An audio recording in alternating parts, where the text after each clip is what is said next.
جو نوجوان بھی پورن دیکھتے ہیں وہ اللہ کے دشمنوں کو سپورٹ کرتے ہیں۔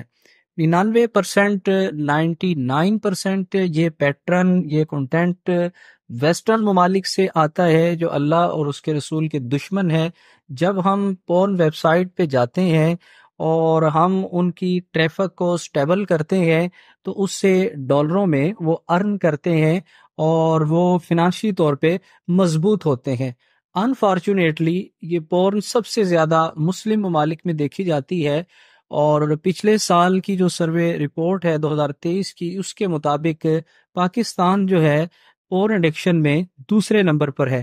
اور ویسٹ کی یہ پلاننگ ہمیشہ سے رہی ہے کہ مسلم قوم کو ہرانے کے لیے ضروری ہے کہ ان کو فضول کاموں میں الجھا دیا جائے۔ علامہ اقبال نے بھی کہا تھا کہ بہتر ہے کہ ان شیروں کو سکھا دے دم آبو، باقی نہ رہے شیر کی شیری کا فسانہ۔ اور سلطان صلاح الدین ایوبی کا بھی یہ بڑا مشہور قول ہے کہ اگر کسی قوم کو بغیر جنگ لڑے شکست دینی ہو تو ان کے نوجوانوں میں زنا کو، فحاشی کو، بدکاری کو عام کر دیا جائے۔ اب چونکہ کسی خنجر سے، کسی ہتھیار سے لڑنے کی ان سے ضرورت ہی نہیں ہے، وہ خود اپنے ہی ہتھیار سے، اپنے ہی خنجر سے اپنے آپ کو خود تباہ و برباد کر لیں گے۔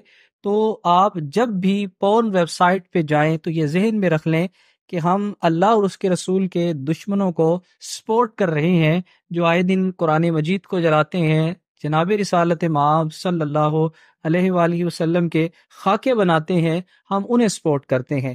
رہی یہ بات کہ ہم اس ایڈکشن سے کیسے بچیں، تو اسلام نے ہمیں نکاح کا خوبصورت تحفہ دیا ہے کہ اگر ہم فنانشی طور پہ سپورٹ کر سکتے ہیں تو نکاح کریں۔ پیرنٹس سے بات کی جا سکتی ہے کہ میں اپنے ریلیشن کو حلال کرنا چاہتا ہوں، حلال کرنا چاہتی ہوں، تو اس طریقے سے ہم اس سے بچ سکتے ہیں۔ اب آپ کے جو پیرنٹس ہیں وہ بیوقوف نہیں ہے کہ آپ ان سے بات کریں اور وہ ڈینائی کر دے، وہ انکار کر دے۔ والدین ہمیشہ اپنی اولاد کے لیے خیر ہی مانگتے ہیں، تو جب آپ کے پیرنٹس یہ کہتے ہیں اور سوسائٹی میں بہت سارے والدین کہتے ہیں کہ ابھی بچہ اسٹیبل ہو جائے، فنانشی طور پہ مضبوط ہو جائے، تو اس کا مطلب یہی ہوتا ہے کہ ہم ایک ذمہ دار نوجوان نہیں ہے۔ اب اگر ایک بچہ یا بچی سارا دن موبائل کا مس یوز کر رہا ہے اور وہ پب جی گیم میں لگا ہوا ہے یا کسی اور ایڈکشن کا شکار ہے، تو آپ والدین کو جب کہیں گے اس انوائرمنٹ میں، تو کیسے آپ کے والدین آپ کی شادی پر ایگری ہوں گے؟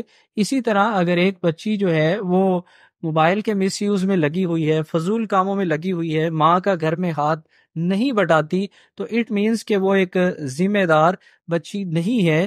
تو ہمیں اپنے آپ کو بزی رکھنا ہوگا، فیوچر پلان بنانا ہوگا، کام میں اپنے آپ کو مصروف رکھنا ہوگا۔ جب تک شادی نہ ہو تو اسلام نے بڑا خوبصورت حل بتایا ہے کہ روزہ رکھا جائے، روزہ رکھنے سے نفس پر قابو پایا جا سکتا ہے۔